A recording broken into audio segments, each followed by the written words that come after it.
Why do we recommend mentorship?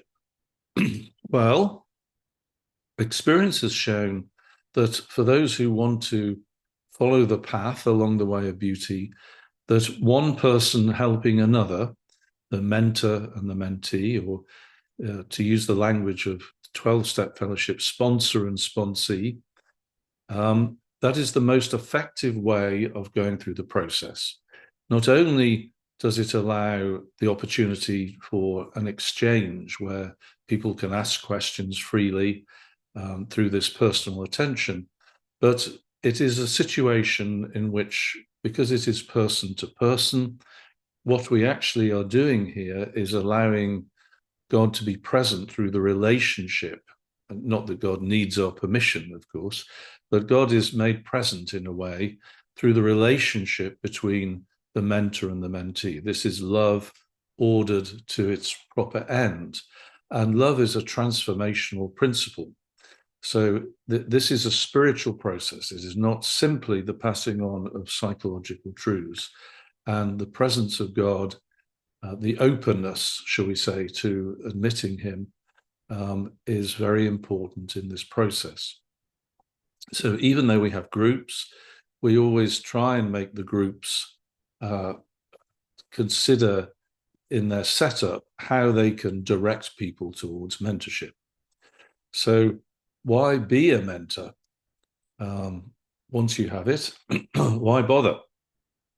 Well, the way of beauty mentorship benefits both mentor and mentee. When we guide others through this process, we strengthen our own habits of faith and creativity while sharing these gifts with someone new. If we're telling somebody to do something or suggesting they do something, we're probably more likely to do it ourselves. The act of mentoring itself becomes a source of joy. It certainly has for me. It's another avenue of service that enriches our spiritual life. There is something fulfilling, I would say, about helping someone and seeing it change their lives. And one thing it does do is direct me even more to God when I'm mentoring somebody, because I know it's not my wisdom that's doing this. I'm simply passing on what I was shown. And I see how lives are changed through this. And it reinforces in my own life the belief that God works through people and can work through me and through others. So it works as much through the mentee in my life when I'm a mentor. So who can be a mentor? Well, the primary qualification for becoming a mentor is simple. You must have experienced this process firsthand. It's my personal journey through the way of beauty, which is the most valuable credential, because then all I need to do is explain to people what I did. I'm not there to counsel in a broader sense. I'm not there to solve people's problems. I'm there to show them this way of beauty. And if through establishing a relationship with God as a result, problems are solved, which can happen, then it is God who's solving them, not me. There are no absolutely fixed rules about mentorship. There are broad principles, of course. We do whatever works, but experience has taught us some helpful approaches. We suggest that mentors read the long version of the vision for you in detail before beginning, as that will prime you to be able to answer lots of questions that will occur. If it's the first person you've ever mentored, then of course you know how these principles were applied in your own life. But what we're asked to do now is understand how they might be applied in somebody else's. And I think that all the detail that I give in the longer Vision for You book, the intention there is it will help you to make that step. Some core principles for effective mentoring, some more core principles. Remember that, as with all things spiritual, it is in the trying that we are successful. We aim for an ideal, and we hope we can't get all the way there, we get part of the way there. So we don't get disheartened or take it personally if our prospects do not complete the work or decide they don't like me, which can happen. There are some people who don't like me. We remain grateful for the chance to be of service, knowing that it has advanced our own spiritual journey. And many of us eventually learn through repeated experience how to pass this on more and more effectively. So we're always learning how best to do this, how to be responsive to the person we're dealing with. And that will likely be true for you as well. Whenever possible, rely on your experience rather than your opinions when guiding others. When you tell others what you did rather than what they should do, no one can tell you you are wrong. Also, especially in the early stages of the relationship, advice grounded in personal experience is more likely to be followed and trusted than a simple direction. Ultimately, we just want to impart the information, and we want to do it in a way that is likely to help that person to follow it. And judgment is needed. It is not your job to solve problems for which you are not qualified to solve. This is important. We simply show others a process through which God, perhaps in conjunction with expert advice from others if needed, will provide the help they most need. Set some clear expectations. Explain in advance that your desire is to be helpful, and you will not spend time trying to persuade them to do something they don't want to do. You wouldn't always do this, but it's a good idea to do so. Should someone not be willing to do any part of this process, then that may be time to step back gracefully and move on to someone else who is ready. If this is what happens, let them know, however, that the door remains open should he or she change his mind. A mentor never takes it personally if the mentee decides to stop the process.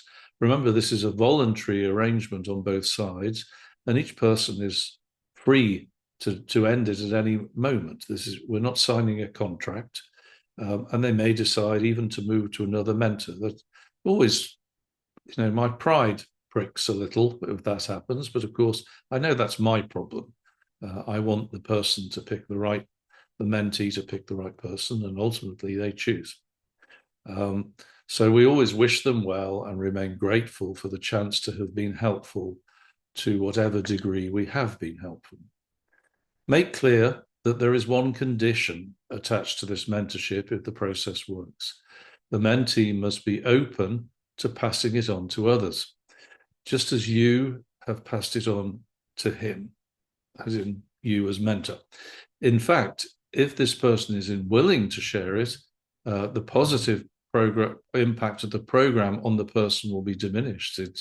It's in the passing on of the process that we maintain and grow on that way of beauty. Ensure also, very importantly, that your mentee knows you will be discreet and that anything of a personal nature will remain confidential between you. This trust is essential to the process. It's analogous, I would say, to the seal of the confessional. We really don't reveal things unless we're sure that the person is happy for us to do so. So here's a rough lesson plan structure, if I can call it that. The Way of Beauty curriculum has a sort of detailed way of progressing through it, and you can base something on that if you like. But during mentorship, first of all, begin with the foundations. Ask the person to start with the daily routine and the weekly routine, the first spiritual exercise. So begin with that. And really, we want to be checking up that those prayers and those activities become habitual. So you might see at the end of the first week, or even after a couple of weeks, have you been able to do this? Or are you seeing that you can get on your knees every day? Are you able to do that? Then, when you're happy that these have been adopted, which might just be after, by week 2. So don't worry about this too much.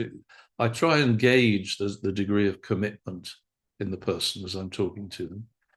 So the next thing to do then is explore the 3 acknowledgements, the first 3 principles in the 8 principles for progress.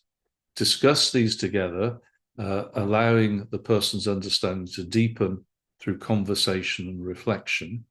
And then at the end of that discussion, perhaps when they've had time to think about it, or as soon as you've had the discussion, is that you make a choice.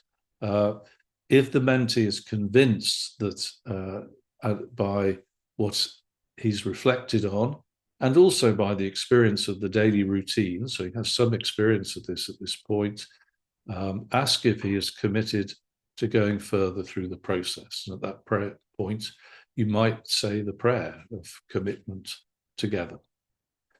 After that, progress systematically through all the exercises.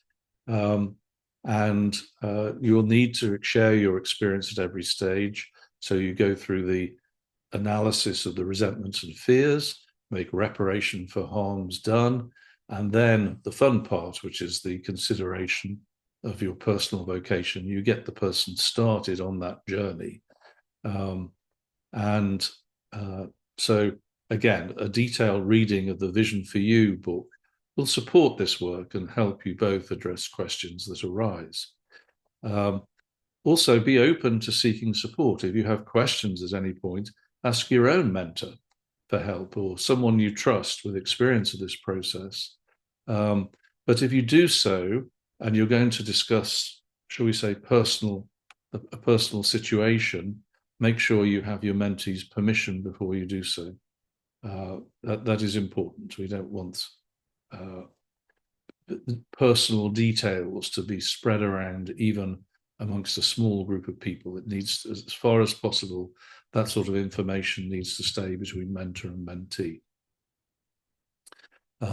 So what I would say is, through this process, both mentor and mentee grow in faith, creativity, and joy, perpetuating the beautiful cycle of the spiritual awakening that lies at the heart of the way of beauty. So, good luck.